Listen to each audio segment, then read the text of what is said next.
जी, अस्सलाम वालेकुम स्टूडेंट्स। उम्मीद है आप खैरियत से होंगे। बच्चों बिस्मिल्लाह पढ़ लें, दुरूद शरीफ पढ़ लें, फिर हम आगाज़ करते हैं। बिस्मिल्लाहिर्रहमानिर्रहीम। अल्लाहुम्मा सल्लि अला मुहम्मदिन व अला आलि मुहम्मदिन कमा सल्लैता अला इब्राहीम व अला आलि इब्राहीम इन्नका हमीदुम मजीद। अल्लाहुम्मा बारिक अला मुहम्मदिन व अला आलि मुहम्मदिन कमा बारकता अला इब्राहीम व अला आलि इब्राहीम इन्नका हमीदुम मजीद। रब्बि इश्रह ली सदरी व यस्सिर ली अमरी वहलुल उक़दतम मिन लिसानी यफ़क़हू क़ौली। रब्बी ज़िदनी इल्मा रब्बी यस्सिर वला तुअस्सिर व तम्मिम बिल खैर। अल्लाहुम्मा इन्नी अस्अलुका इल्मन नाफ़िअन व अमलन मुतक़ब्बिलन व रिज़्क़न तय्यिबा।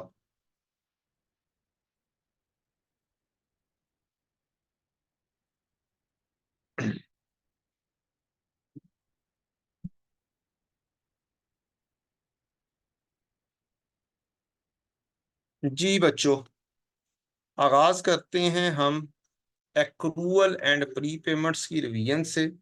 और एक्रूअल एंड प्री पेमेंट्स की रिवीजन करेंगे और उसके बाद हम इंशाल्लाह एक अदद फाइनल काउंट का सवाल भी परफॉर्म करेंगे इंशाल्लाह। जो न्यू प्रैक्टिस मटेरियल आया हुआ है उसमें से कोई एक ज़रा सा मुश्किल क्वेश्चन चूज करेंगे और वो इंशाल्लाह हम परफॉर्म करेंगे। कह लें जिसमें ज़्यादा एडजस्टमेंट्स होंगी वो वाला क्वेश्चन परफॉर्म कर लेंगे। अच्छा जी, तो एक्रूअल्स एंड प्री पेमेंट आपका आधे पेज के ऊपर मुकम्मल हो जाता है, पूरा chapter with respect to journal entries. और तकरीबन तकरीबन ये सारे का सारा चैप्टर एक छोटी सी टाइमलाइन के ऊपर डील हो जाता है। किस तरीके से करना है, कुछ एमसीक्यूज भी करेंगे न्यू प्रैक्टिस मटेरियल जो ऐड हुआ उसमें से। और बाकी सारी की सारी कहानी आपके साथ अभी डिस्कस करता हूँ। दो किस्म की चीज है, एक एक्सपेंस है और एक इनकम है, यहां पर डील होता है। पहले कर लेते हैं उधार का काम, मींस एक्रूड एक्सपेंस और एक्रूड इनकम, ये हो गई उधार का काम।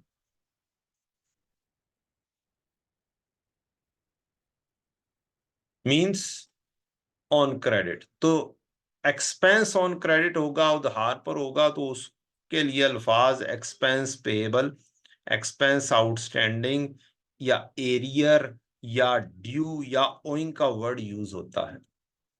इसी तरह से इनकम एक्रूड हो मींस बाद में मिलनी है, उधार वाली है, तो इसमें रसीवेबल, बाकी नाम वही, एरियर में income in arrear, income due, income outstanding, income is owing. तो ये अल्फाज यूज हो जाते हैं फॉर रसीवेबल। इनकम रसीवेबल होगी जब वो अभी नहीं मिली होगी, और एक्सपेंस पेएबल होगा जब वो नहीं मिला होगा।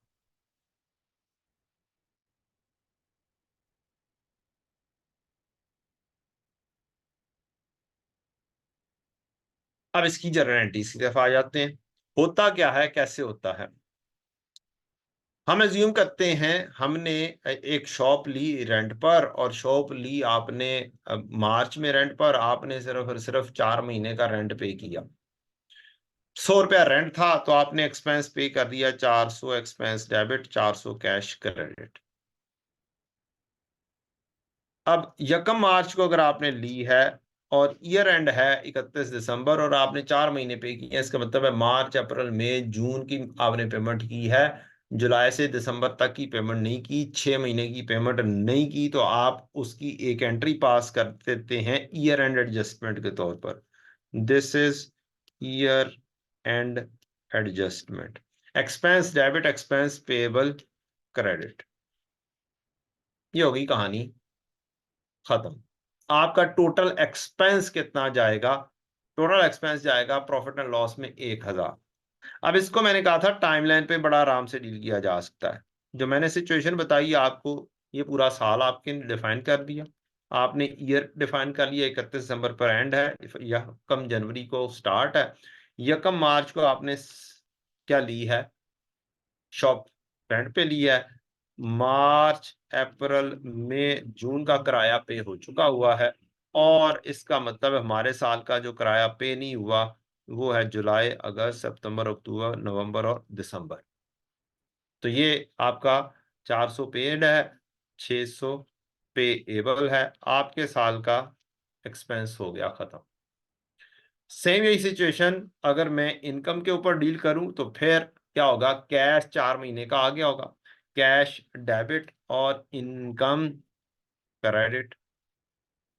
और ईयर एंड एडजस्टमेंट के तौर पर इसी सिचुएशन को कि हमने एक बंदे ने शॉप रेंट पर दी, तो 6 महीने के पैसे अभी नहीं मिले, 4 महीने के मिल गए, 1 मार्च को दी, 31 दिसंबर। तो अब उसकी एंट्री ईयर एंड एडजस्टमेंट के तौर पर हो जाएगी रिसीवेबल डेबिट और इनकम क्रेडिट। ये हो गई आपकी कहानी पहले साल की मुकम्मल। अब अगले साल क्या होता है, अगले साल जेन्युइन एंट्री क्या होनी चाहिए, इसकी जेन्युइन एंट्री के 600 आप नेक्स्ट ईयर में जाकर यहां पर यहां पर यहां पर यहां पर पे कर रहे होंगे, अगर आपका ये एक्सपेंस है। तो इसकी जेन्युइन एंट्री पेमेंट की जो होनी चाहिए वो होनी चाहिए पेएबल डेबिट और कैश क्रेडिट। जेन्युइन एंट्री, ये है जेन्युइन एंट्री। किस बेसिस पर? जब भी कोई लायबिलिटी पे होती है तो फिर लायबिलिटी डेबिट होती है और कैश क्रेडिट होता है, ये इसकी लॉजिक है। उधार पर आपने चीजें खरीदी, परचेज डेबिट, क्रेडिटर क्रेडिट। जब आप दोबारा से जब उसकी पेमेंट करते हैं तो फिर क्रेडिटर डेबिट और कैश क्रेडिट करते हैं, तो लायबिलिटी अपनी खत्म करते हैं। तो उसके तहत जेन्युइन एंट्री होनी चाहिए थी ये 600 की। लेकिन प्रैक्टिकली क्या होता है, प्रैक्टिकली और एज पर बुक क्या होता है, वो ये होता है कि एक बंदा है जिसका मैंने नाम रखा हुआ है चाचा असलम। चाचा असलम पेमेंट करते हैं और जब भी पेमेंट करते हैं वो एक्सपेंस को डेबिट कर देते हैं। तो चाचा असलम ये वाली एंट्री पास कर देते हैं, एक्सपेंस डेबिट और कैश क्रेडिट। जबकि जेन्युइन एंट्री ये है ही नहीं, जेन्युइन पेबल डेबिट और कैश क्रेडिट होना चाहिए। तो हम एक एंट्री पास करते हैं as a reversal of last year accrual. अगर हमें कहे कि reversal of last year accrual क्या होगी, तो फिर ये वाली एंट्री पास होगी। अगर हमें कहेगा पेमेंट की एंट्री क्या होगी पिछले साल की, तो फिर ये वाली जेन्युइन एंट्री होगी। एक एमसीक्यू भी बहुत गर्दिश करता है कि एक इलेक्ट्रिसिटी एक्सपेंस है और वो पास पेपर का है, इलेक्ट्रिसिटी एक्सपेंस एक्रू किया और इसकी पेमेंट अगले साल 20 तारीख को या 10 तारीख को है, 30 जून ईयर एंड है, 10 जुलाई को इसकी पेमेंट हो रही है। तो पेमेंट के वक्त एंट्री क्या होगी, तो पेमेंट के वक्त की एंट्री पेबल डेबिट और कैश क्रेडिट है। अक्सर लोगों ने उसकी एंट्री गलत की हुई है, एक्सपेंस डेबिट कैश क्रेडिट किया हुआ। जबकि जो आई कैप का आंसर था वो पेबल डेबिट और कैश क्रेडिट ही था। मेरे पास आई थिंक सो पड़ा भी हुआ है आई कैप का सोल्यूशन। अच्छा जी, अब सिचुएशन ये हो गई कि अकाउंटेंट ने ये एंट्री पास कर दी इन रूटीन, क्योंकि वो एक्सपेंस डेबिट करता है और कैश क्रेडिट करता है। अब इसको ठीक करना है और कन्वर्ट करना है अपनी सही वाली एंट्री में। तो जब हम reversal of last year accrual करते हैं पेएबल डेबिट और एक्सपेंस क्रेडिट, तो उससे होता ये है कि करंट ईयर में ये एक्सपेंस 600 का इस 600 से लड़ जाता है, खत्म हो जाता है। एक दफा डेबिट होता है, एक दफा क्रेडिट होके खत्म हो जाता है, और नेट एंट्री मेरी पेएबल डेबिट और कैश क्रेडिट हो जाती है। तो मेरी नेट एंट्री फिर ये बन जाती है प्यारे बच्चों। This is the logic. Same situation आते हैं हम अब इनकम की तरफ। इनकम अगर रिसीवेबल होगी, जैसे डेटर डेबिट सेल्स क्रेडिट हम एंट्री पास करते हैं, तो जब उसकी पेमेंट रिसीव करते हैं तो कैश डेबिट और डेटर क्रेडिट एंट्री होती है। तो अब भी जेन्युइन एंट्री इसकी होनी चाहिए कैश डेबिट और रिसीवेबल क्रेडिट। जेन्युइन एंट्री ये होनी चाहिए कि अगर हमें ये वाले पैसे मिले, एक बंदा है जिसने रेंट पर दिया, तो फिर कैसे होगी। अब ये वाली जेन्युइन एंट्री है कैश डेबिट डेटर क्रेडिट की तरह से, कैश डेबिट रिसीवेबल क्रेडिट। अब लेकिन अकाउंटेंट वही चाचा असलम जो अकाउंटेंट हैं, वो अपनी आय में आय जब भी कैश आता है अदर इनकम टाइप की चीज का, वो कैश डेबिट इनकम क्रेडिट कर देते हैं।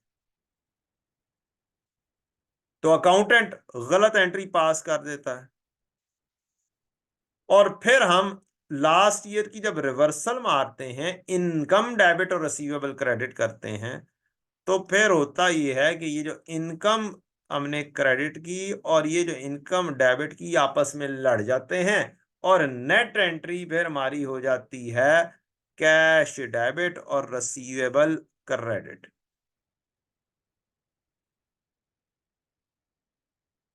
So this is the logic.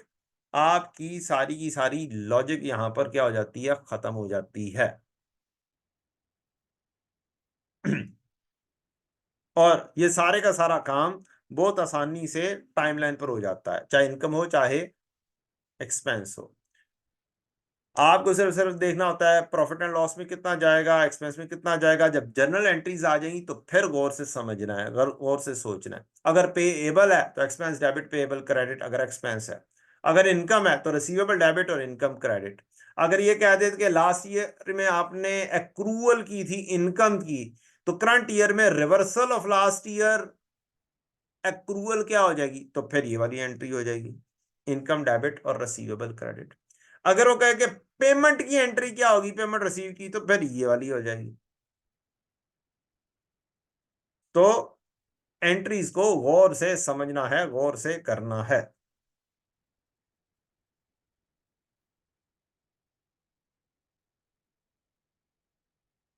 जी, यहां तक कोई कंफ्यूजन, कोई क्वेश्चन आप लोगों का?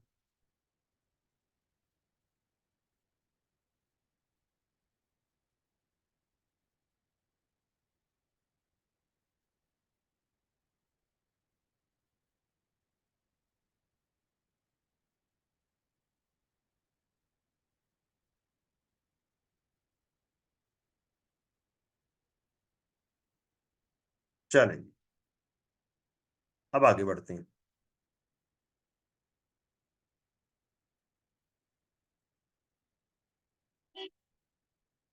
अब हम बढ़ते हैं, उधार का काम हो गया। अब इन एडवांस का काम करते हैं, जो जरा सा मुश्किल लगता है बच्चों को। एडवांस का काम, एडवांस के काम में अगर एक्सपेंस इन एडवांस में पे हो गया है तो इसको बोलते हैं प्रीपेड एक्सपेंस। ये एडवांस है। अगर एडवांस में पैसे आ जाएं तो इसको अनअर्न्ड इनकम बोलते हैं, इसे डेफर्ड इनकम बोलते हैं, इसे एडवांस इनकम बोलते हैं, इसे इनकम इन एडवांस बोल लेते हैं। ये इसके मुख्तलिफ नाम हो गए। इनकम एडवांस में आ जाए तो हमारे लिए ये लायबिलिटी है।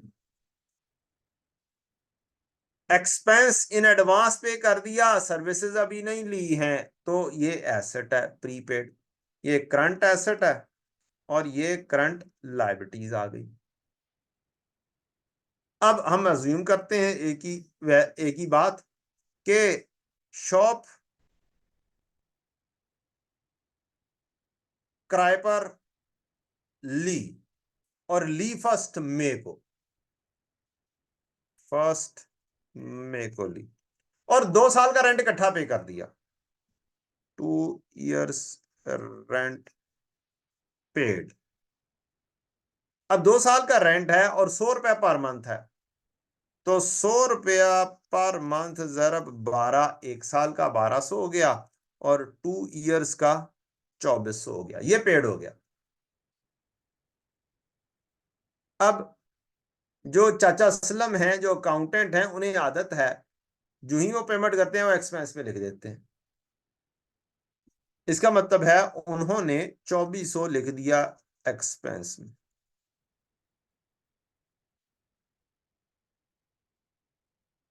जबकि हमारे साल का एक्सपेंस जेनुअली बनता कितना है, 100 रुपया पर मंथ के हिसाब से अगर हम चलें तो मई, जून, जुलाई, अगस्त, सितंबर, अक्टूबर, नवंबर और दिसंबर। मई, जून, जुलाई, अगस्त, सितंबर, अक्टूबर, नवंबर, दिसंबर, 8 महीने का रेंट हमारे बनता है हमारे साल का। और बाकी के जो 12 × 4 16 महीने वो आगे जाके यहाँ पर उनका रेंट पे होगा। तो अगले जितने भी सालों का रेंट पे कर दिया है ये प्रीपेड हो गया, इन एडवांस हो गया। अब सिचुएशन ये है कि 12 महीने ये हैं, 12 मंथ्स, और 4 महीने यहां के हैं। तो ये जो होगा, अगर ये एक्सपेंस है तो ये 12 महीने का एक्सपेंस करंट एसेट होगा और ये हो जाएगा नॉन करंट एसेट। है प्रीपेड, इन एडवांस ही पे कर दिया, लेकिन इन एडवांस प्री कर दिया, प्रीपेड कर दिया है, हमारे साल से अगले साल से रिलेट नहीं करता, उससे अगले साल से रिलेट करता है, तो ये नॉन करंट एसेट हो गया। अब यहां पर एंट्री क्या पास होगी? प्रीपेड डेबिट और एक्सपेंस क्रेडिट, क्योंकि एक्सपेंस में ज्यादा लिखा गया, कितने, अगले 16 महीनों का रेंट लिखा गया। तो आप 1600 को डेबिट करेंगे, 1600 को एक्सपेंस को क्रेडिट करेंगे, तो आपका नेट एक्सपेंस खुद ब खुद 800 पर आ जाएगा। Expense debit cash credit 2400। सॉकी में जाना चाहिए, स्टेटमेंट ऑफ कॉम्प्रिहेंसिव इनकम में जाना चाहिए आपका 800 जो कि एक्सपेंस है, और आपने एक एंट्री पास की प्रीपेड डेबिट और एक्सपेंस क्रेडिट 1600।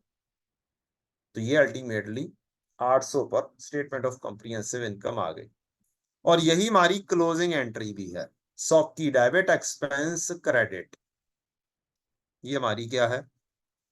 क्लोजिंग एंट्री है। अब ये काम हो गया।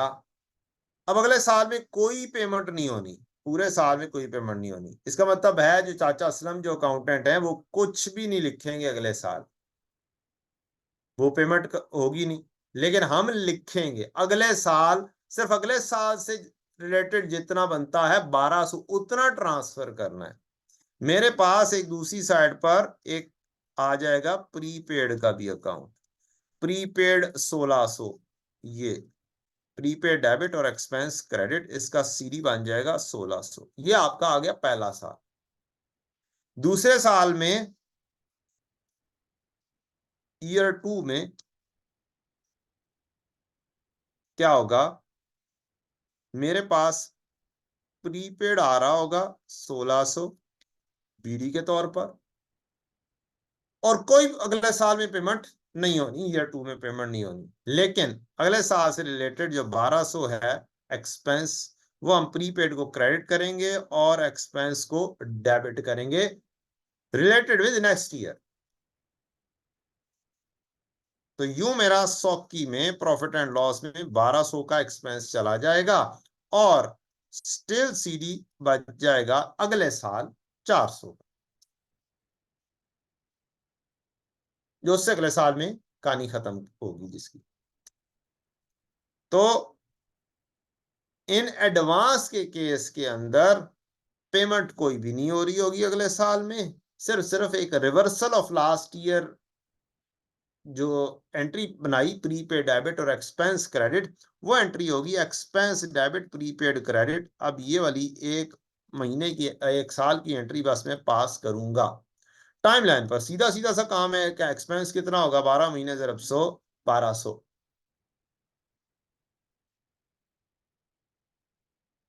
तो ये आपकी genuine entry expense debit prepaid credit ही है, यही जेन्युइन एंट्री है, इसमें कोई और एंट्री आती नहीं है। अब ये एक्सपेंस की इन एडवांस की बात कर दी, यही चीज जब इनकम बनेगी तो इनकम में 2400 रुपया इकट्ठा आएगा, कैश डेबिट इनकम क्रेडिट हो जाएगा। अब चाचा असलम इनकम बना रहे होंगे इसी चीज को, इनकम का account, cash debit income credit year 1, और असल में सौकी में तो इनकम जानी है 800, 1600 इसका मतलब है इन एडवांस है, इनकम डेबिट और अनअर्न्ड इनकम क्रेडिट।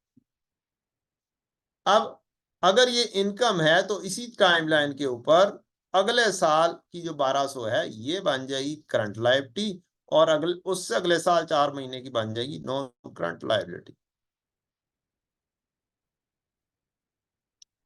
यहां पर आएगी फिर हमारी इनकम का अकाउंट अनअर्न्ड इनकम के साथ, अनअर्न्ड इनकम लायबिलिटी। ये 1600 यहां पर आ गई। Income debit, unearned income credit, और सीडी इसका 1600 आ गया। इसके दो हिस्से होंगे, करंट लायबिलिटी और non current liability. Current liability 1200, non current liability 400। अगला साल ईयर 2 में कोई पेमेंट नहीं होनी।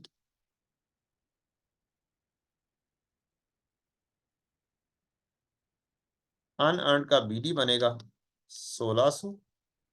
इनकम का कोई भी चीज नहीं है। अब हम 1200 यहां से निकाल लेंगे, अनअर्न्ड डेबिट और इनकम क्रेडिट 100 की में, लिहाजा 1200 चला जाए, और यहां पर सीडी स्टिल 400 आ जाएगा।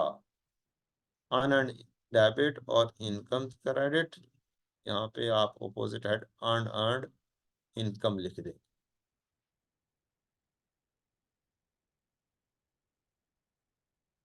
ये हो गई हमारी कहानी इनकम से रिलेटेड। अब मेरी एंट्री होगी, इनकम को खत्म कर दो, इनकम इन एडवांस या अनअर्न्ड को क्रेडिट कर दो। कितने से? 1600 से। अगले साल कोई पैसा नहीं आना, कोई एंट्री नहीं होगी, बस एक एंट्री होगी 1200 की।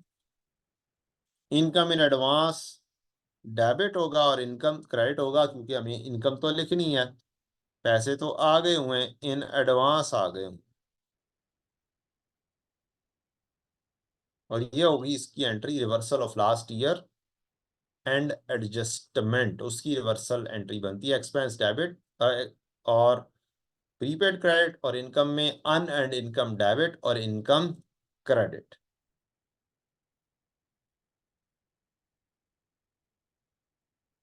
ये वही ईयर एंड एडजस्टमेंट्स हैं जो हम ईयर एंड पर करते हैं। फाइनल अकाउंट बनाते हुए भी अक्सर औकात एक दो एंट्रीज ये वाली आती हैं हमें।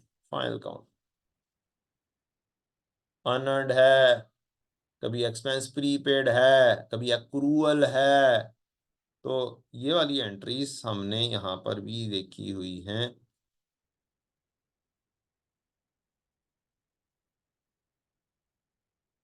एडवांस, ये एक्रूअल एंड प्रीपेमेंट्स की entry, year and adjustments.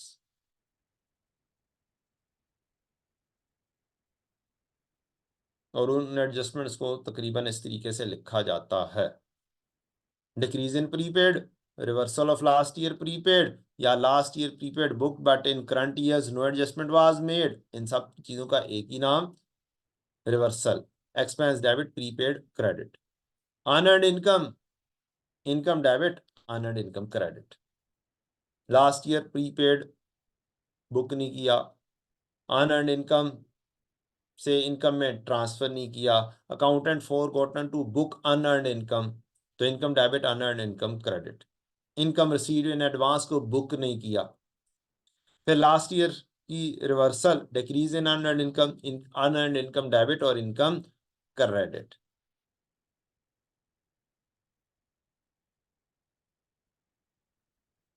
Income receivable को एक्रूड इनकम भी बोलते हैं।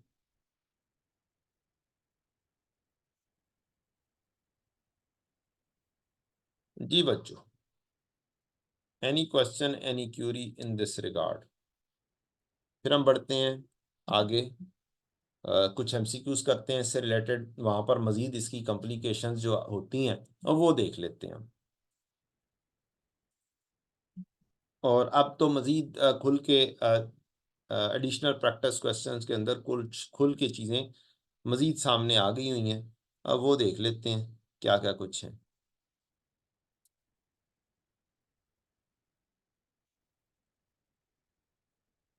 इस पेज पे था, ये तो भी 9 पेज पे है। कार्बन 60 61 के नज़दीक था।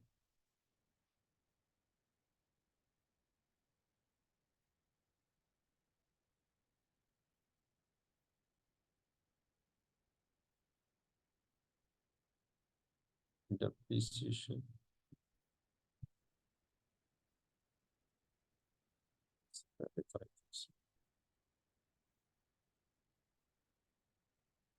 अकाउंट्स का चैप्टर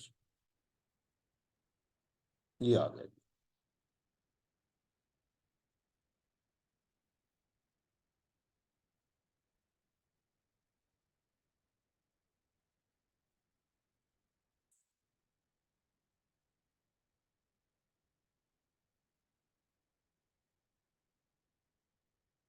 अब बच्चों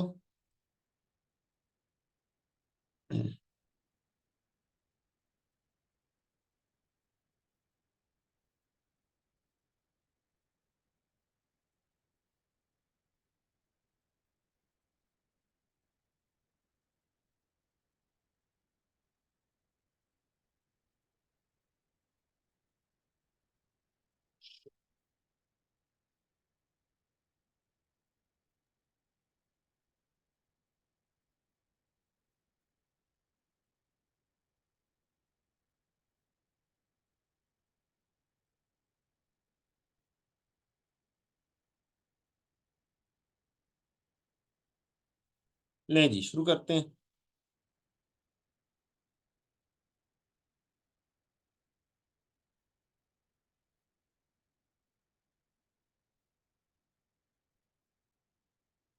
कुछ क्वेश्चन आते हैं हमें कि हम स्टेटमेंट ऑफ कॉम्प्रिहेंसिव इनकम और स्टेटमेंट ऑफ फाइनेंशियल पोजीशन में बता दें कि कितना कितना लिखा जाएगा। दरमियान में समटाइम्स इंक्रीज की बात भी कर देता है या फिर बताता है कि इस टेन्योर का इतना था, इस टेन्योर का इतना था रेंट या इंश्योरेंस व्हाटसोएवर। कहता है Arco had paid 2 annual insurance premium. तो इसमें जो काम करना होता है, इस तरह के जितने भी सवाल हैं उसमें आपको चंद स्टेप्स जो हैं वो याद रखने हैं। स्टेप क्या है? स्टेप नंबर 1, आपको डिफाइन करना है year year first. Define your year first, सबसे पहले अपना ईयर डिफाइन कर। दूसरे नंबर पर आपने मेक टाइमलाइन बना, 1 साल की हो या 2 साल की हो, जितनी अरसे का वो बोल रहा है,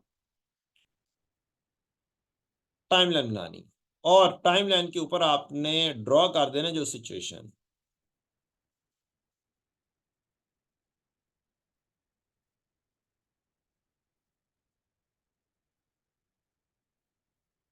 कैसे करनी है वो भी हम करते हैं। और फिर आपने कैलकुलेट कर लेना prepaid in advance whatsoever it is.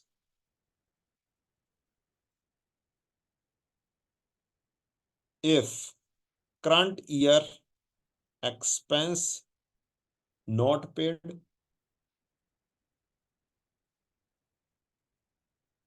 If current year expense not paid,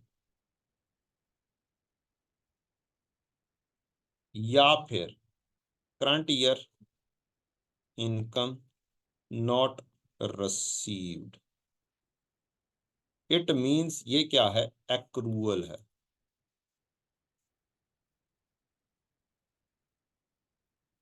if next year expense paid,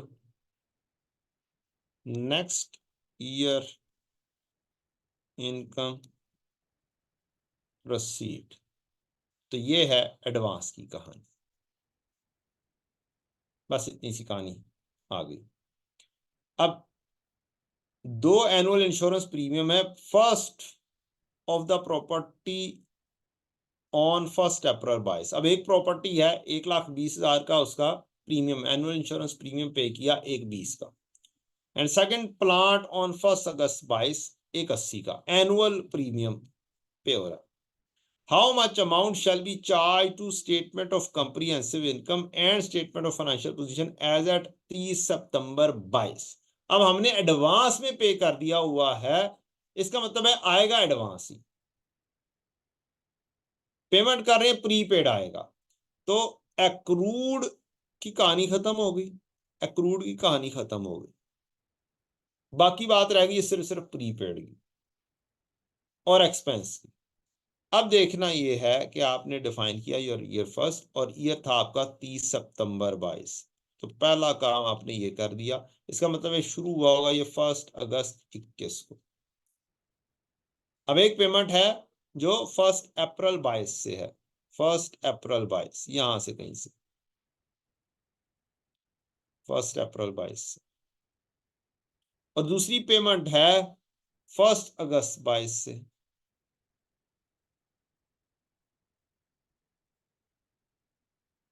ये यहां से कहीं से 1 अगस्त 22। इसका मतलब जो प्रॉफिट एंड लॉस है यहां पर इस बिल्डिंग से रिलेटेड जो महीने बनते हैं वो बनते हैं अप्रैल मई जून जुलाई अगस्त सितंबर, 6 महीने। और दूसरी से रिलेटेड जो बनते हैं वो बनते हैं अगस्त सितंबर, 2 महीने। बस कहानी खत्म हो गई। एक 20 तकसीम 12 करेंगे तो 100 के हिसाब से 6 महीने, 6 × 100 यानी 10,000, 6 × 10,000, 6 × 10,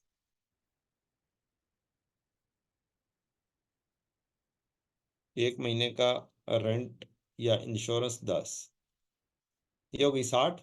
और एक 80 तकसीम 12 करेंगे तो बनेगी 15, 15 × 2, 30 × 60, 90। आपका आंसर होगा ये वाला। अभी मैंने प्रीपेड निकाला नहीं है।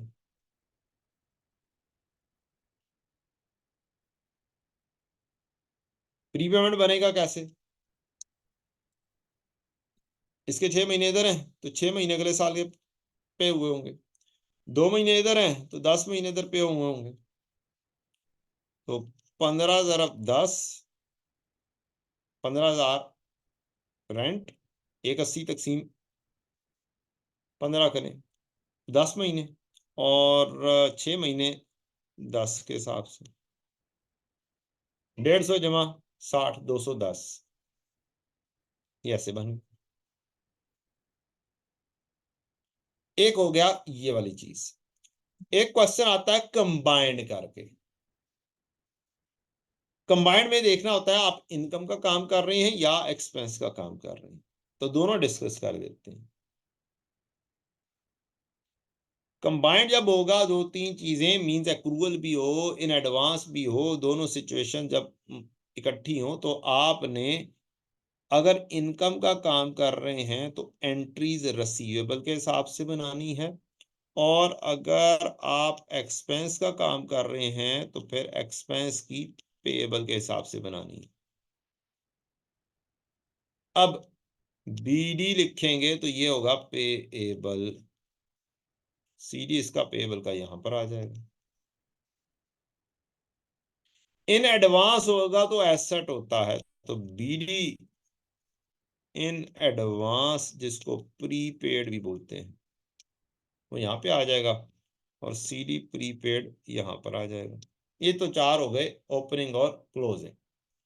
अब एंट्री बनाते हैं एक्सपेंस की। एक्सपेंस डेबिट और एक्सपेंस पेएबल क्रेडिट। जैसे क्रेडिटर होता है परचेज डेबिट, क्रेडिटर क्रेडिट, इसी तरह से दूसरी एंट्री पेएबल डेबिट और कैश क्रेडिट। ये होगी हमारी पूरी की पूरी साइंस एक्सपेंस से रिलेटेड। इनकम रसीवेबल, जो रसीवेबल होती है, स्टिल एरियर है, वो यहां पर डील होती है। CD receivable arrear.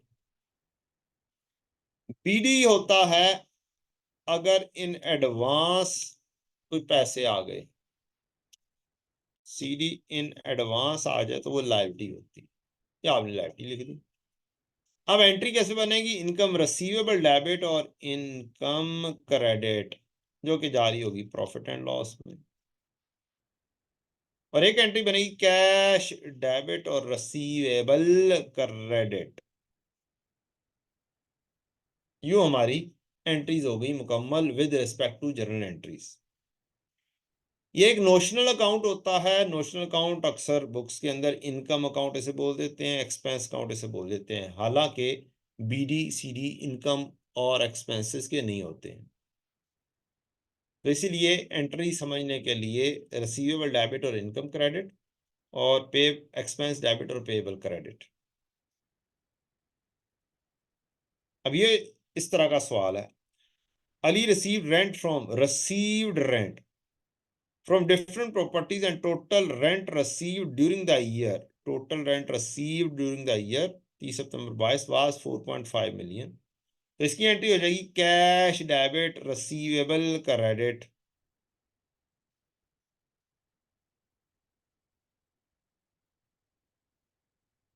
The balance at start and and of the period was this. चलें 4.5 को 4500 कर देते हैं रुपीज 1000 में। Rent receivable, rent received in advance, pre paid या अनअर्न्ड इनकम। रेंट रिसीवेबल जब ये पैसे मिलने हैं, तो ये थोड़ा सा इन क्लाइंट का मसला हुआ है, ये इससे रिलेटेड है और ये इससे रिलेटेड लग रहा है। तो 332 इन एडवांस है और उसका सीरी 145, 332 145। Rent receivable 115,500, 81,500।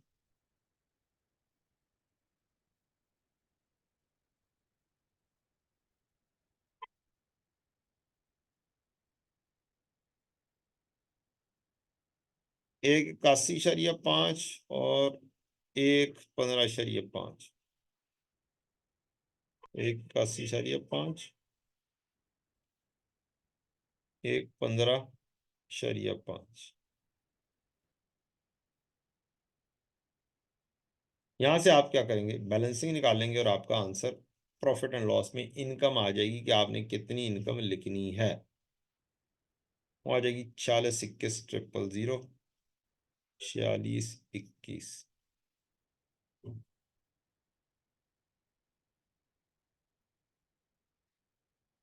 Closing entry of utility expense क्या होगी? तो क्लोजिंग एंट्री क्या होती है? क्लोजिंग एंट्री एक्सपेंसेस की है। तो एक्सपेंस क्रेडिट हो जाता है, 100 की डेबिट हो जाता है। तो 100 की डेबिट वाली आपने बस एंट्री ढूंढनी है। ये भी गई, ये भी गई। 100 की debit, statement of comprehensive income debit है, एक्सपेंस क्रेडिट होना। अब वैल्यू का फर्क आ रहा है, एंट्री दोनों में सेम है। बी और डी की वैल्यू को अब आपने फाइनलाइज करना। क्लोजिंग एंट्री होती है एक्सपेंस से, 100 की में कितना बैलेंस जा रहा है, ये वाली एंट्री होती है closing entry. Unpaid bill of utility was 55,000। Unpaid bill 55,000 थे। During the year utility expense of 478 was paid. अब हम इसको वही वाला काम कर लेते हैं, ये लिखते हैं कि एक्सपेंस कितना होगा।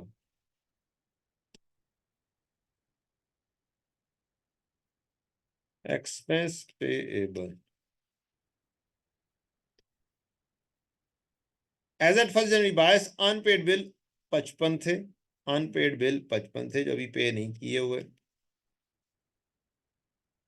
During the year 31 December 22, utility expense 478 was paid. 478,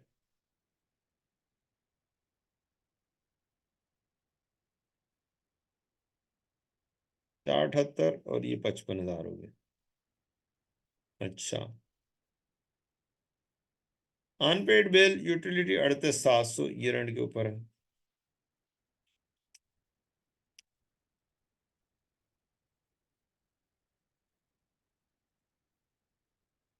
तो यूं मेरा आंसर बन गया 478 से कम होके आ जाएगा 55,461। बैलेंसिंग आ गया, ये आ गया बैलेंसिंग।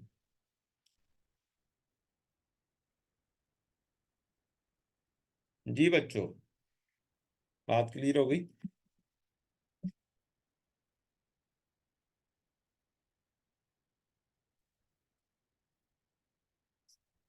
एक आधा और सवाल देखते हैं, फिर हम फाइनल काउंट के सवाल की तरफ बढ़ते हैं।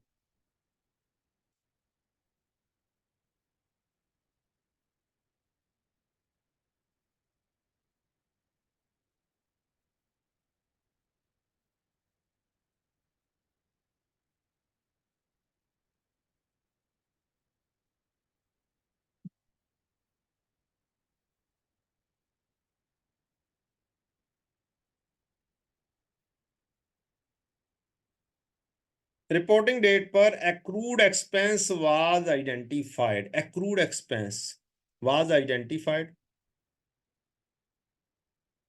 मींस एंट्री होनी चाहिए थी एक्सपेंस डेबिट और पेएबल क्रेडिट, ये एंट्री होनी चाहिए थी। Accountant make adjustment by subtracting the accrued expense from relevant expense. अच्छा, ensured prepaid expense as income of financial position। अब जिसको ये प्लस और माइनस की साइन की समझ है, सबट्रैक्टिंग का मतलब ये है कि जो सा एक्सपेंस लिखा हुआ था से 500 और प्रीपेड थी 70, एक्सपेंस स्टिल पेएबल था 70, तो इसका मतलब है एंट्री होनी चाहिए थी ये एक्सपेंस डेबिट, डेबिट में डेबिट ऐड होता है, और पेएबल क्रेडिट, क्रेडिट में क्रेडिट ऐड होता है, ये होनी चाहिए थी इस तरीके से फाइनेंशियल स्टेटमेंट्स की प्रेजेंटेशन।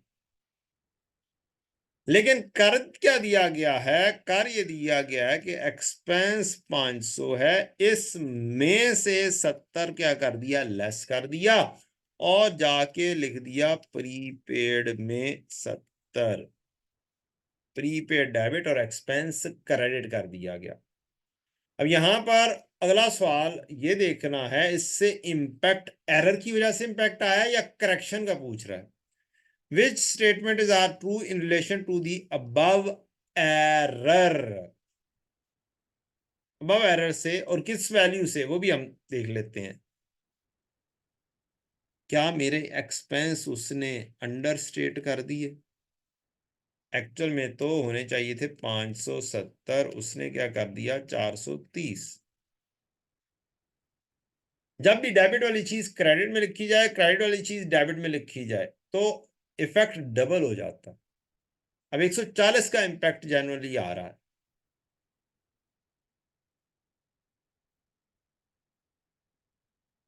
एक्सपेंस अंडर स्टेट होगा तो प्रॉफिट बढ़ जाएगा, प्रॉफिट ओवर स्टेट हो रहा होगा।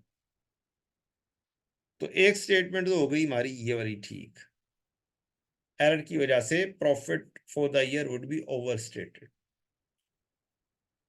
दूसरी जो वैल्यू दी गई है नेट एसेट की दी गई है, तो नेट एसेट इक्विटी को बोलते हैं, तो जितना इंपैक्ट प्रॉफिट पर पड़ा वही इंपैक्ट नेट एसेट पर भी पड़ेगा।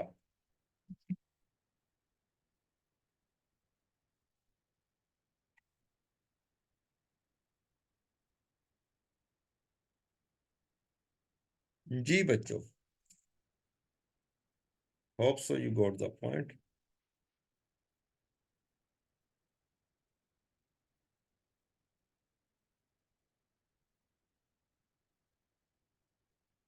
यहाँ पर एक अच्छा सा सवाल नजर आया था।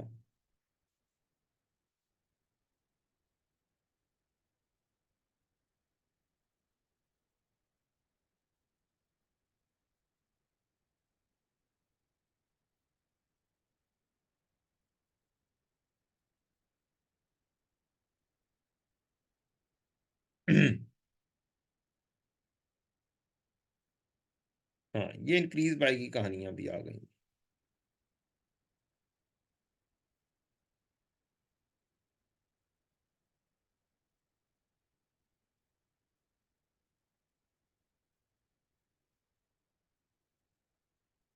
अल्लाह कबीर। हाँ हाँ। कह रहे हैं जी, insurance premium annual was agreed with insurance company 60,000 payable in advance on quarterly basis. The first payment was made on 1 November 20। The annual insurance premium was increased by 10% with effect from 1 November 21. What amount shall be shown in statement of financial position as at 30 June 22?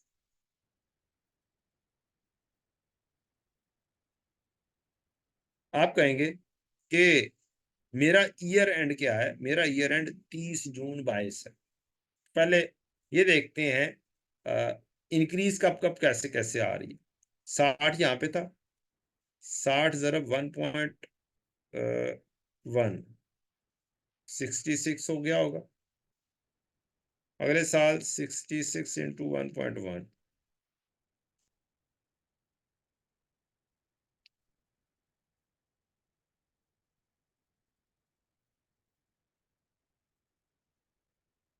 बहत्तर इशारिया 6। अब देखते हैं ये 60 कब लिया था। 1 नवंबर 21 को, नहीं 1 नवंबर 21 को तो बड़ा है, 1 नवंबर 20 को लिया था हमने। 1 नवंबर 21 को ये हो गया, फिर इसके बाद एक साल गुजरेगा, 1 नवंबर 22 पर ये होगा।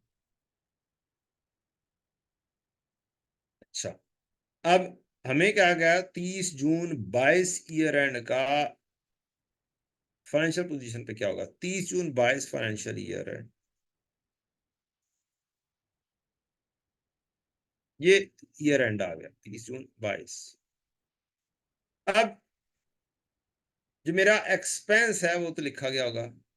उसने कहा what amount should be shown in financial position. यहां पर हमने पेमेंट की हुई है एडवांस में 66।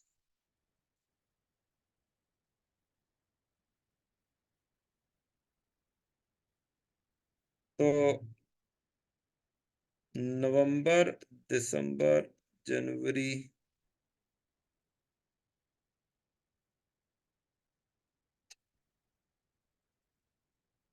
फरवरी, मार्च, अप्रैल, मई, जून, ये हमारे महीने बनते हैं।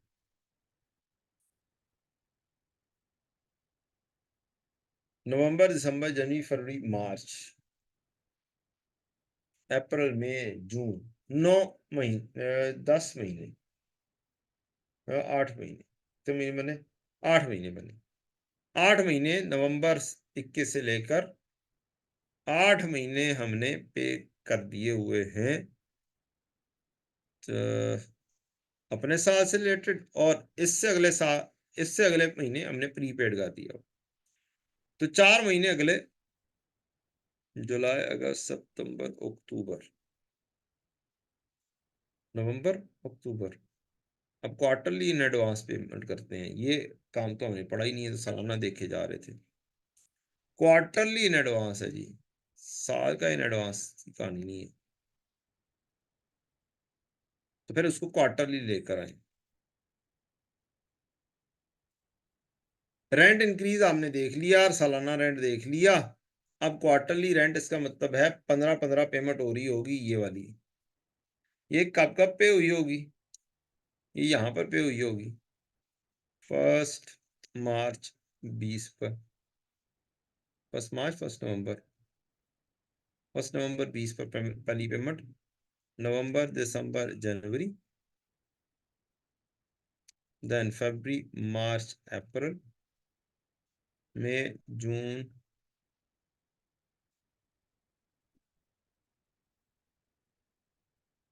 मई, जून,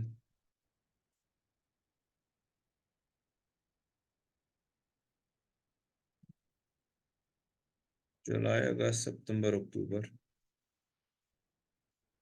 मई, जून, जुलाई, अगस्त, सितंबर, अक्टूबर, नवंबर, दिसंबर, जनवरी, फरवरी, मार्च। तो इससे अगले साल से रिलेटेड आपने यहां पर एक फरवरी मार्च, हमारा ईयर एंड क्या है भला? 30 जून ही नहीं है, 30 जून है। फरवरी मार्च, नवंबर दिसंबर जनवरी फरवरी मार्च अप्रैल,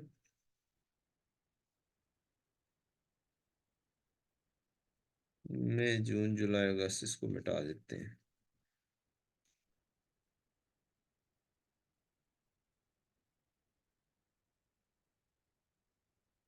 नवंबर दिसंबर एक मिनट, नवंबर दिसंबर जनवरी फरवरी मार्च अप्रैल मई जून जुलाई।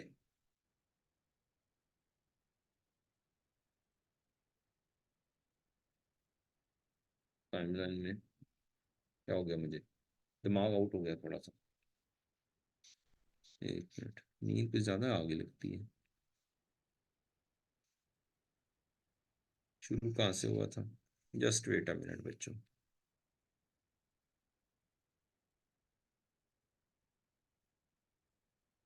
चलो, रेज हो भी जाओ।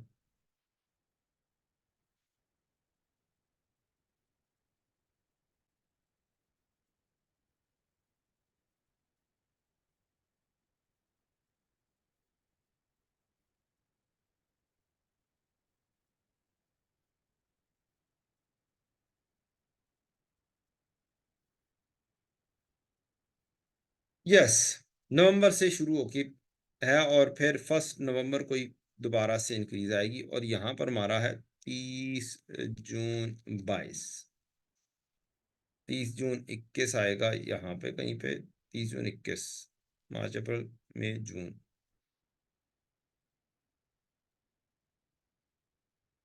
30 जून किधर आ रहा है? हमने ये रेड वाली ऐसे क्यों बनाई है? ये तो अपने ये डिफाइन करके बनानी चाहिए थी।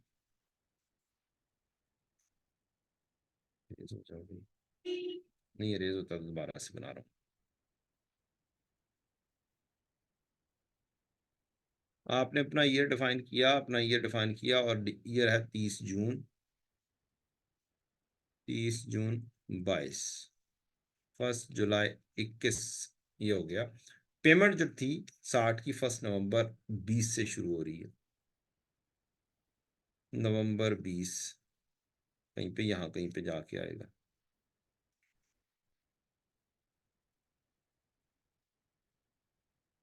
नवंबर दिसंबर जनवरी का रेंट इकट्ठा, फरवरी मार्च अप्रैल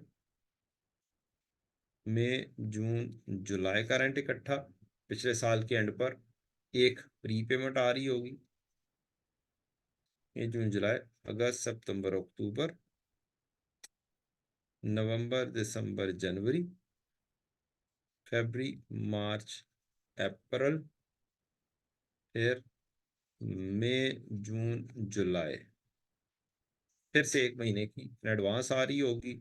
ये जो है 66, 66 तकसीम 12 करेंगे तो 1 महीने का इन एडवांस, 66 तकसीम 12, 12×5 = 60, 5.5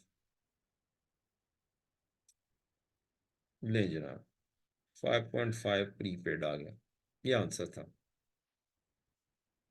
आखिरी बेसिकली देखनी होती है आखिरी पेमेंट कब हो रही है, तो कुछ भी नहीं करना चाहिए था, जस्ट गिनते जाना चाहिए था कि पेमेंट हो कैसे रही है, और आखिरी पेमेंट को बना लेना चाहिए था कि अगले साल से रिलेटेड 1 महीने की पेमेंट हमने की है। लें जी, अब हम बढ़ते हैं फाइनल काउंट के सवाल पे।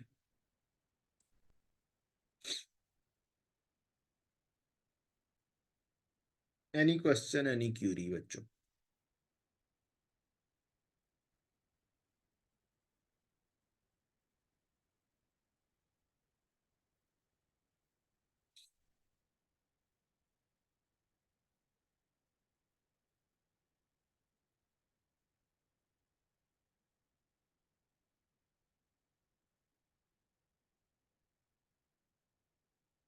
मुझे भी नींद आनी शुरू हो गई थी।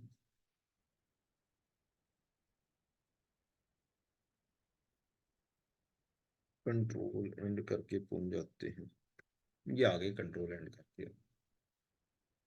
अब यहाँ पर हम मार्क्स अचीव करते हुए देखेंगे कौन सा सवाल है।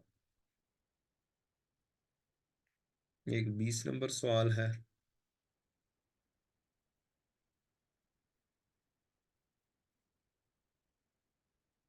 19 नंबर पिक कर लेते हैं। इसमें भी अच्छी एडजस्टमेंट्स, प्रॉपर्टी प्लान इक्विपमेंट की काफ़ी एडजस्टमेंट्स नज़र आ रही हैं, लेकिन इसमें बाकी जगहों पर एडजस्टमेंट वो ज़्यादा नहीं है। एक प्रॉफिट एंड लॉस में है। 18 में देखते हैं। 18 में अच्छी एडजस्टमेंट लग रही है काफ़ी। 18 में काफ़ी एडजस्टमेंट्स हैं जी। लिहाजा हम 18 नंबर सवाल को पिक करते हैं।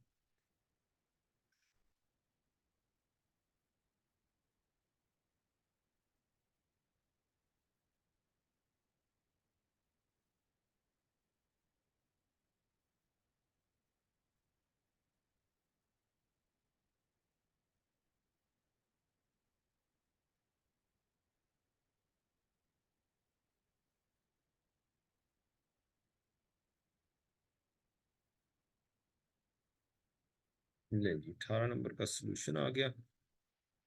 यहाँ पे क्वेश्चन भी 18 नंबर ले आते हैं।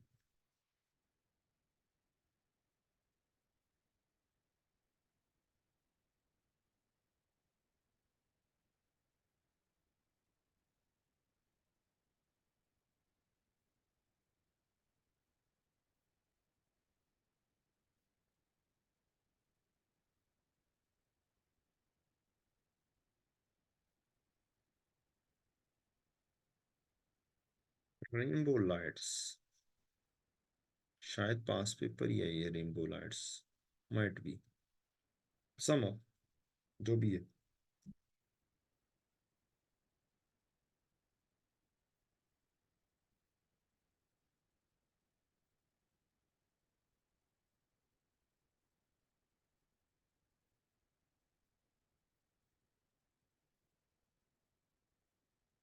ये आ गया हमारा क्वेश्चन, ये आ गया हमारा सॉल्यूशन।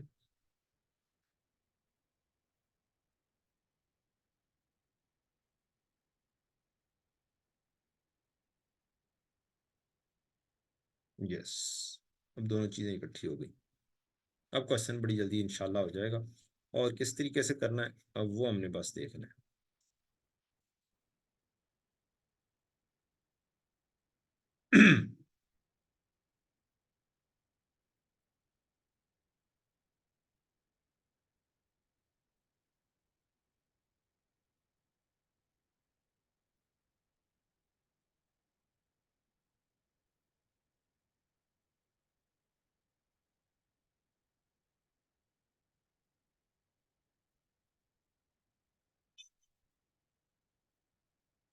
क्वेश्चन आ गया, एडिशनल प्रैक्टिस क्वेश्चंस में से पास पेपर कह रही है क्वेश्चन नंबर 18।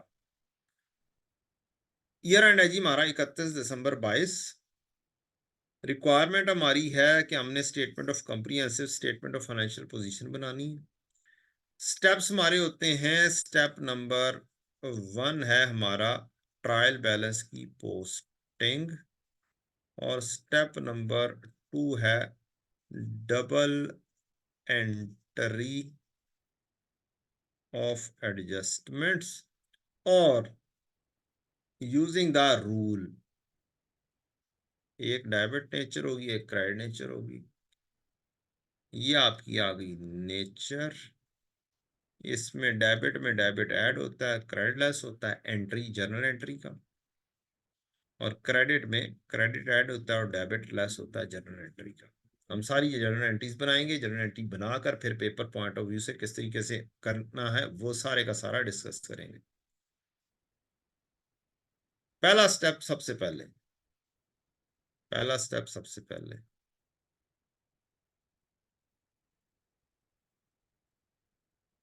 क्या हो गया भाई?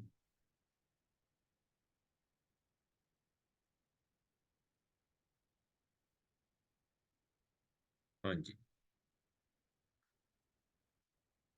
ट्रायल बैलेंस की पोस्टिंग।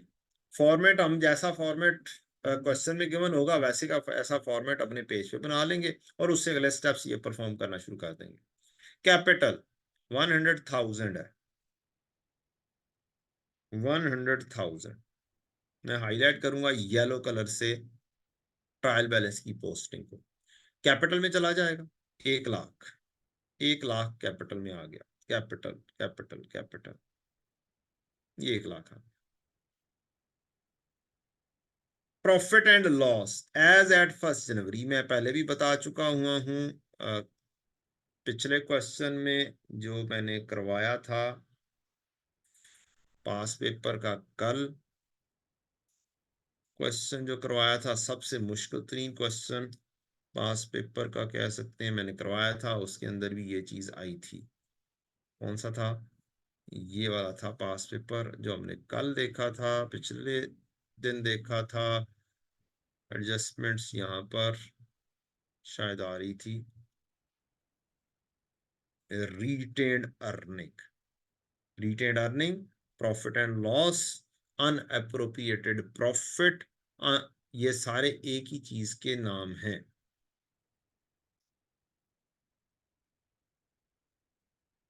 लें जी, तो हम अब आते हैं वापस क्वेश्चन की तरफ। प्रॉफिट एंड लॉस में वंस अगेन लॉस आ रहा है 30,000। डेबिट मींस लॉस, लॉस की नेचर डेबिट है, और कैपिटल के साथ जब आप इक्विटी लिखते हैं तो क्रेडिट में से डेबिट लेस होता है, तो इस 30,000 को माइनस में लिखेंगे। इस 30,000 को जब आप लिखेंगे प्रॉफिट एंड लॉस में तो माइनस में लिखेंगे। ये 30,000 माइनस में लिखा गया।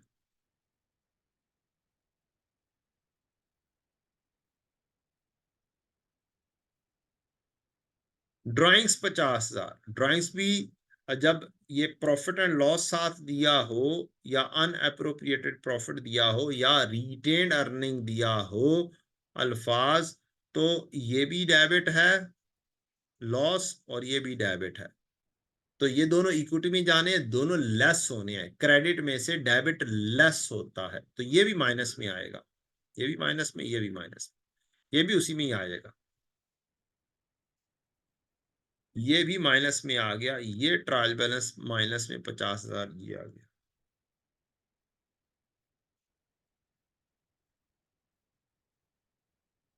ये हाईलाइट हो गया। नेक्स्ट है फिक्स एसेट की कॉस्ट और एक्यूमुलेटेड डेप्रिसिएशन। देखेंगे ये डाटा गिवन कैसे किया हुआ, एक सिंगल लाइन आइटम दी हुई है या कॉस्ट और एक्यूमुलेटेड डेप्रिसिएशन को अलग अलग डील किया हुआ है। नॉन करंट एसेट में फिक्स एसेट एक लाइन आइटम में दिया हुआ है, तो एक ही लाइन आइटम में कॉस्ट और ओपनिंग एक्यूमुलेटेड डेप्रिसिएशन लेस कर दें। ये कॉस्ट, ये उसमें से एक्यूमुलेटेड डेप्रिसिएशन लेस होगी। ये डेबिट है, डेबिट में से क्रेडिट लेस होता है।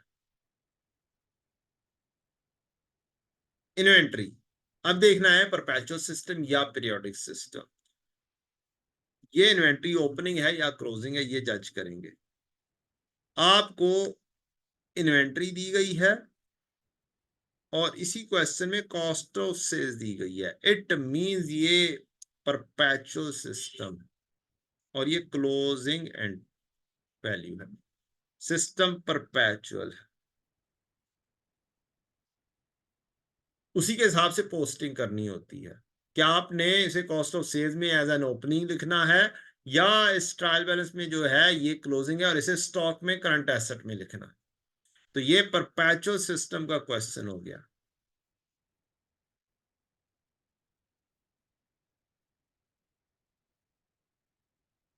170 आप पिक करेंगे।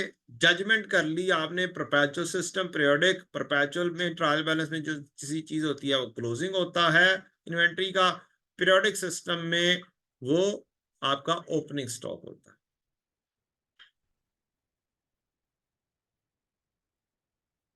तो स्टॉक में जाके मैं करंट एसेट में जाके देखूंगा और करंट एसेट में 170 लिख दूंगा, ये भी ट्रायल बैलेंस की पोस्टिंग है।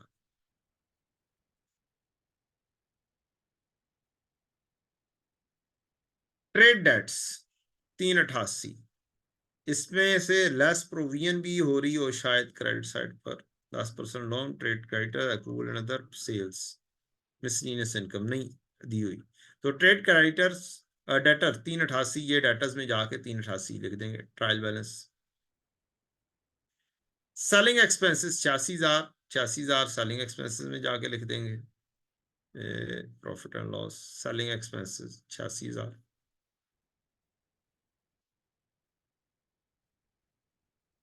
सेलिंग एक्सपेंसेस, अच्छा चलो सेलिंग लिखिए। Pre payment and other receivable 45, cash and bank 20, 45 और 20 ये लिखा जाएगा। 45 प्री पेमेंट, 45 और 20,000 ये ट्रायल बैलेंस वाली चीजें हाईलाइट हो रही हैं। आप लोग प्रैक्टिस इसी तरीके से कर सकते हैं जैसे मैं करवा रहा हूं, मींस लंबा चौड़ा काम ना करें, खुद बेशक इन डिटेल लिख लिख के काम कर रहे हो, लेकिन जो डबल एंट्री एडजस्टमेंट्स की हैं वो आपको आनी चाहिए। लेकिन आपके पास शायद हाईलाइट करने की सहूलत मुहैया नहीं होगी, तो आप उसी फॉर्मेट को बनाएं। पेपर में भी आपने इसी तरह से करना है, तो आप जल्दी जल्दी इसकी प्रैक्टिस करें। 60 एडमिन एक्सपेंसेस है, डेबिट साइड पूरी कर देते हैं। एडमिन एक्सपेंसेस 45, 45 नहीं, एडमिन 60,000 है, 45 तो नहीं आने चाहिए, ये 45 नहीं आना, 60,000 है पहली एंट्री।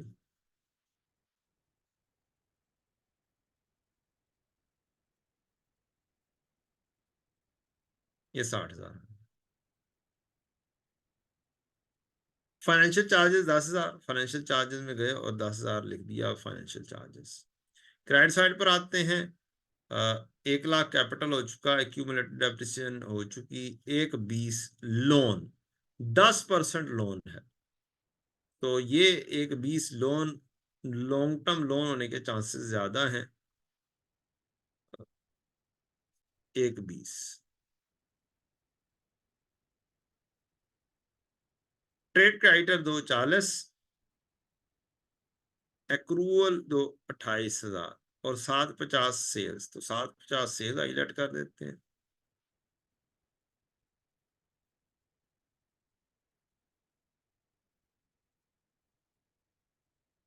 ट्रेड क्रेडिटर्स 2,40, एक्रूवल 28, ये हमने मुकम्मल कर दिया।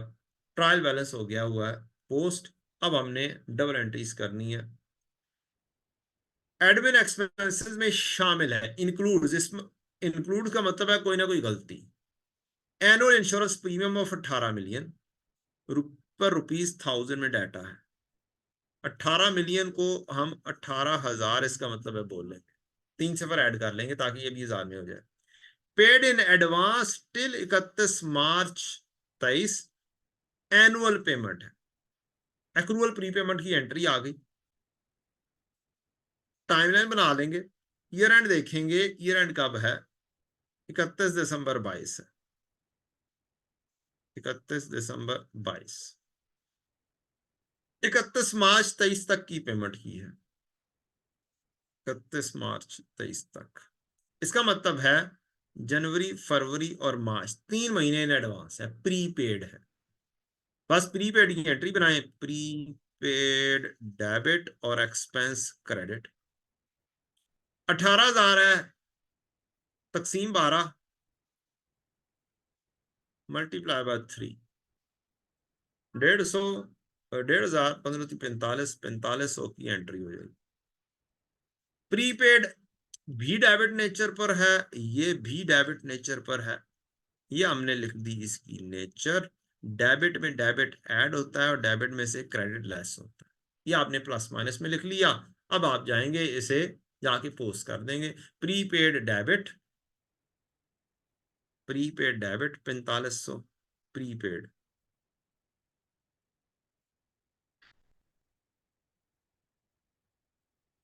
प्रीपेमेंट रिसीवेबल, ये प्रीपेड हो गया डेबिट। और एडमिन एक्सपेंसेस में ये मौजूद था, एडमिन एक्सपेंसेस हो जाएंगे क्रेडिट। डेबिट में से क्रेडिट लेस होता है, ये यहाँ पे माइनस हो रहा है, -45। कहानी खत्म। एक एडजस्टमेंट हो गई। An expense of advertisement of 11 million, 11 million means 11,000। An expense of advertisement was not recorded in the books due to non receipt of invoice, invoice ही नहीं आई थी। अब 11 मिलियन का खर्चा है और एडवर्टाइजमेंट का मींस सेलिंग एक्सपेंसेस है, तो सेलिंग एक्सपेंस डेबिट और पेएबल एक्रूड एक्सपेंस क्रेडिट या अदर पेएबल्स क्रेडिट 11,000 से। ये हो गई हमारी एंट्री। कहीं पे खुली जगह पर लिख लेते हैं दूसरी एडजस्टमेंट की एंट्री, सेलिंग एक्सपेंस डेबिट और पेएबल क्रेडिट। अब इसकी नेचर जो है, एक्सपेंस की नेचर है डेबिट, पेबल की नेचर है क्रेडिट, और वैल्यू है 11,000 की। डेबिट में डेबिट ऐड होता है, क्रेडिट में क्रेडिट ऐड होता है।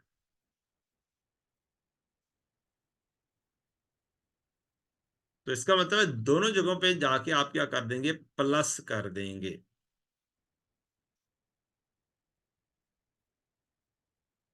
और जैसे जैसे आप करेंगे वैसे वैसे आपने सॉफ्टवेयर में सिलेक्शन भी करते चले जाना है, अनलेस एंड अनटिल के उसके अंदर मजीद कोई एडजस्टमेंट्स हो। Selling expenses 11 million, selling expenses 11 million, 11,000, debit में डेबिट ऐड,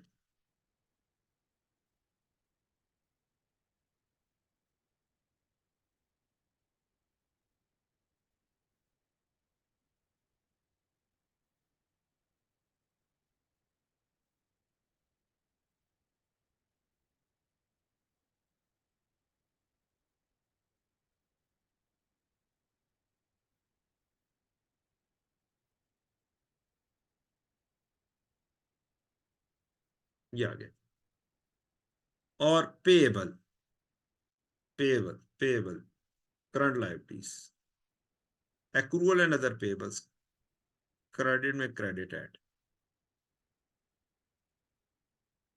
अगली adjustment, depreciation on fix asset shall be 10% on WDV, 60% depreciation is to be charged to cost of sales while the remaining selling and admin expenses equally। Depreciation की adjustment end पर किया करें। Bad and debt to be written off, written off कर सकते हैं entry, provision की entry भी end पर किया करें, क्योंकि डेटर में एडजस्टमेंट्स मजीद भी हो सकती हैं। समहाउ बैड डेट डेबिट ये तो हो सकती है, और डेटर क्रेडिट 8,000 से।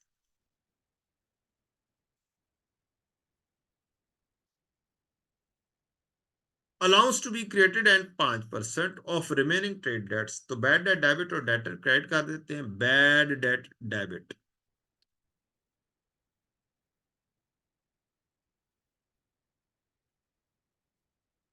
इसको बैड डेट को आप सेलिंग एक्सपेंसेस भी बोल सकते हैं, सेलिंग में मिल जाए तो सेलिंग में लिख दें, एडमिन में ये वाली वैल्यू मिल जाती है एडमिन में लिख दें।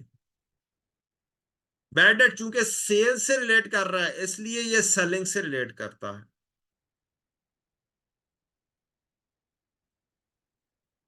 तो बैड डेट डेबिट अगर सेलिंग में मिल जाए 8,000, ये लिख दिया 8,000 यहां पे, बैड डेट डेबिट। और debtor credit, debtor credit, debtor में से लेस कर दो, 8,000 लेस कर दो। प्रोविजन करनी है, प्रोविजन बाद में करते हैं, प्रोविजन अभी नहीं करनी है, इसको भी हमने पेंडिंग करना है,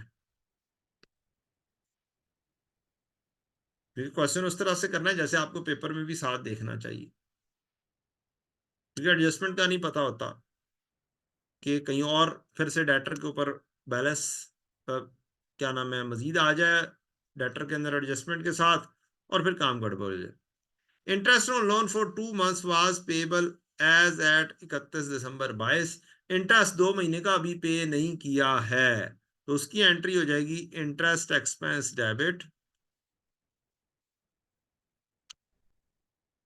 इंटरेस्ट पेबल क्रेडिट। ये डेबिट नेचर पर है, ये क्रेडिट नेचर पर है। डेबिट में डेबिट ऐड होता है, क्रेडिट में क्रेडिट ऐड होता है। वैल्यू हमने मालूम करनी है। लोन है हमारा 1,20,000 का, रेट है 10%।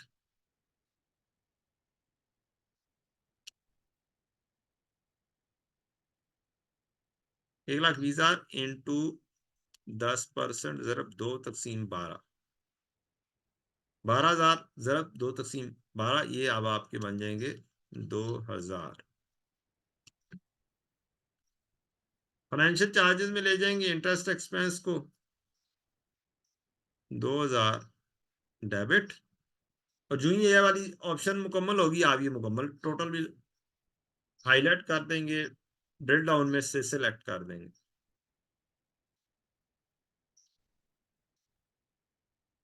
और expense debit in payable credit, trade and other payables, ये 2,000 क्रेडिट। जो ही ये करेंगे और जाके सॉफ्टवेयर में चेक करेंगे कि ये वाली ये एडजस्टमेंट मुकम्मल हो रही है, इसमें मजीद कोई लाइन आइटम्स तो नहीं नजर आ रही, तो आप इसको भी सिलेक्ट कर देंगे, ये भी गई। अब एडजस्टमेंट के साथ साथ सारी चीजों को सिलेक्ट भी करना है, ये हो गई। Electricity bill of rainbow lights amounting to rupees 1.25 million were paid by owner from personal bank account, but no entry was recorded in the books. Owner ने पर्सनल जेब से 1.25 मिलियन यानी 1,250 रुपीज में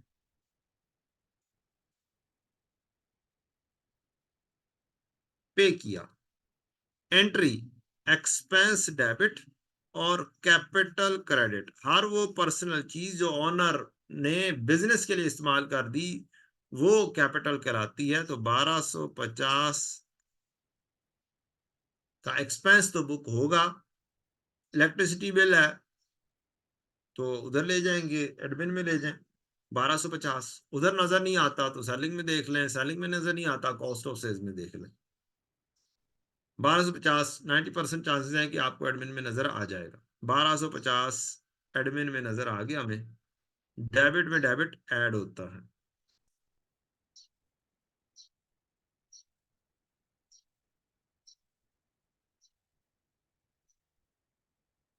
एक्सपेंस डेबिट और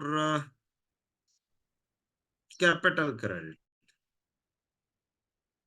capital credit जो ये होगा, आपकी ये वाली लाइन आइटम भी आप कहेंगे कि यस ये तो चूज हो गई। अब बात रह गई है बैड डेट की, तो बैड डेट पहले कर दें जल्दी हो जाएगा। 5% रिमेनिंग बैलेंस का, जितना बैलेंस बच गया है उसका 5% प्रोविजन बन जाएगी। कोई और एडजस्टमेंट है ही नहीं, ओपनिंग दिया नहीं हुआ प्रोविजन का।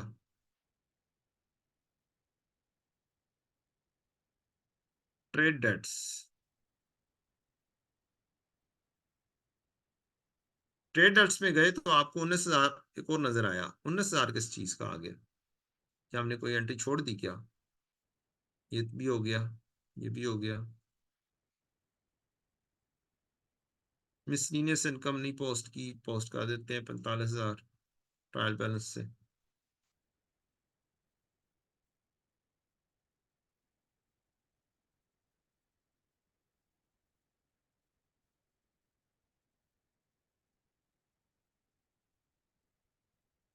ये ट्रायल बैलेंस की आ गई। डेप्रीसिएशन के ऊपर चलते हैं फिर। हमें बैड एंड डाउटफुल डेट में अलाउंस क्रिएट करना था। डेटर के अंदर गए, अपना पेज देखा, अपने पेज के ऊपर देखा और एक और एडजस्टमेंट नजर आई। मींस हमने कहीं पे एंट्री मुकम्मल शायद नहीं की। An expense of advertisement 11 million was not recorded in the books due to non receipt of invoice, selling expenses debit और पेएबल क्रेडिट, ये तो हो गई हुई है।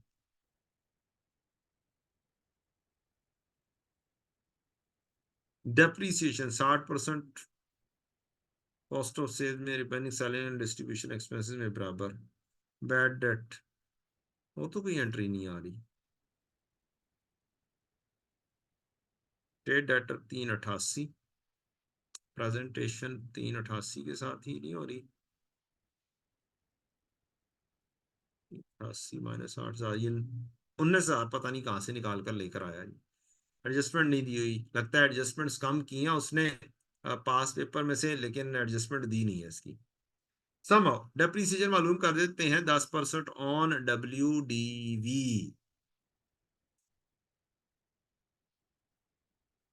कॉस्ट में से WDV माइनस की, कोई एडिशन नहीं, कोई कुछ नहीं। 270 में से 150 लेस किया तो बन गया मेरे पास 120। 120 का 10% लिया तो आया 12,000।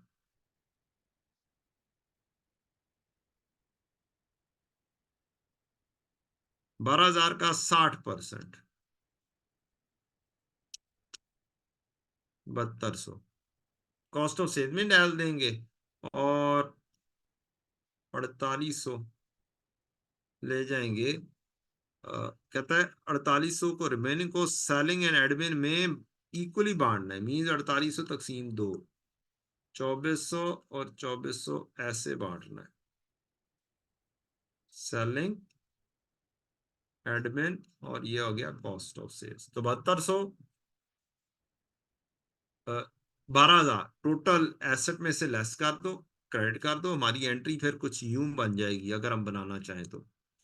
Cost of sales debit,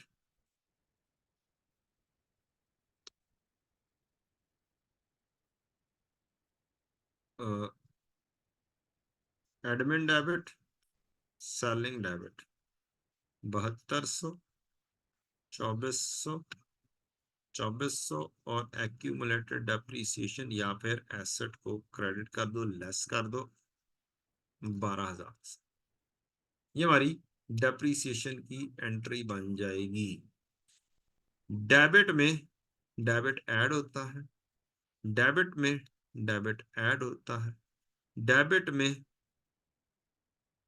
debit add होता है। एसेट की नेचर डेबिट है, डेबिट में से क्रेडिट लेस होता है। तो -12,000 कर देंगे प्रॉपर्टी प्लांट एंड इक्विपमेंट में से, -12,000।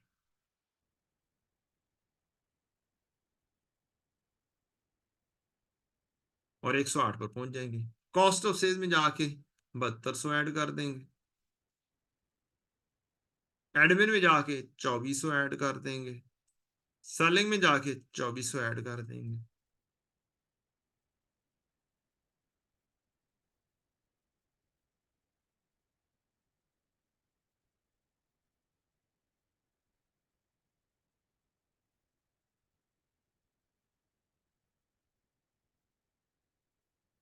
ले जी, क्वेश्चन हो गया।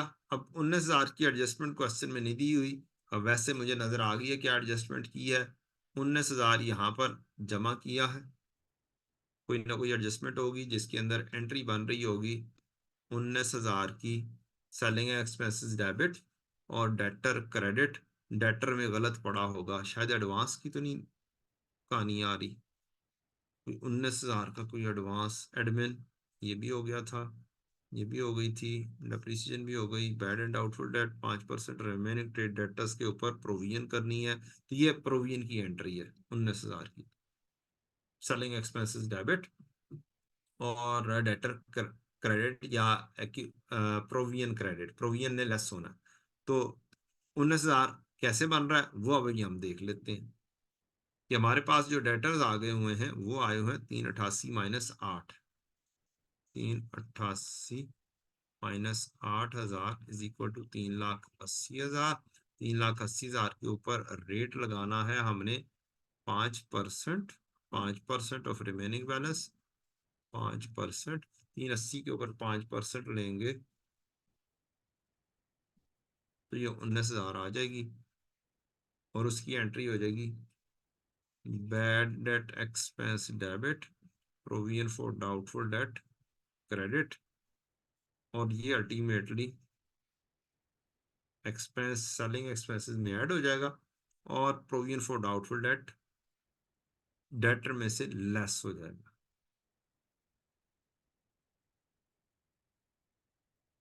यूं यूं ही होगा।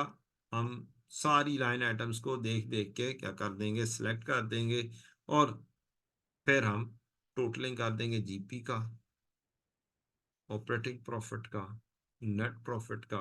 ये वाला नेट प्रॉफिट 286,250, ये हम ले जाएंगे अपनी इक्विटी में। 286,250।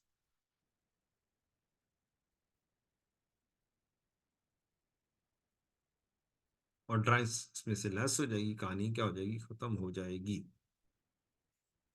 जहां जहां पर हमें टोटल लगाने को कहे, वहां वहां पे हमने टोटल लगाना है, और फिर उसका ग्रैंड टोटल फिर फाइनल लगाना।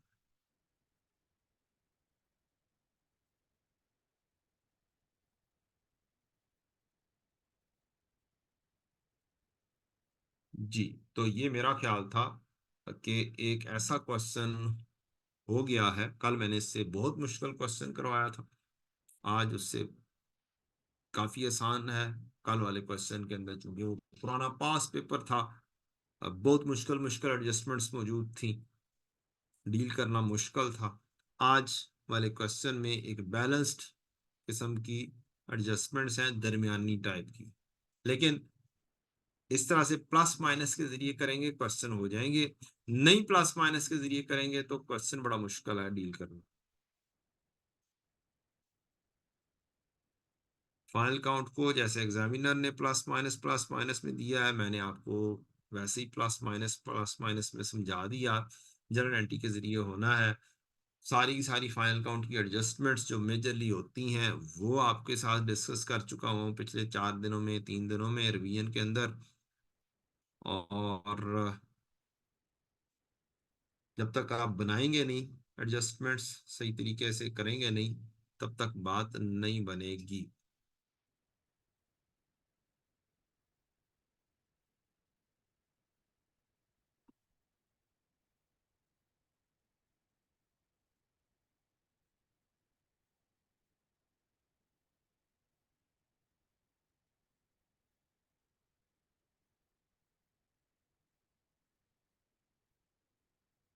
तो दिस वाज अ क्वेश्चन, और एक अच्छा क्वेश्चन।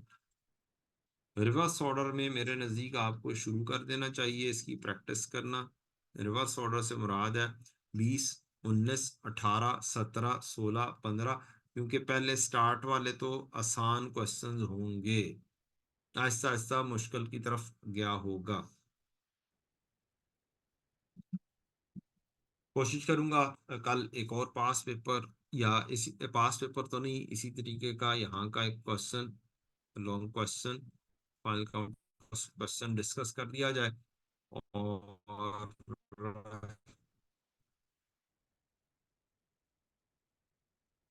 बाकी इंशाल्लाह कोशिश करेंगे कल कोई और टॉपिक भी रिवाइज करवा दूं, और उससे रिलेटेड चंद एमसीक्यूज करवा दूं, और एक फाइनल काउंट का सवाल करवा दूं इंशाल्लाह अजीज।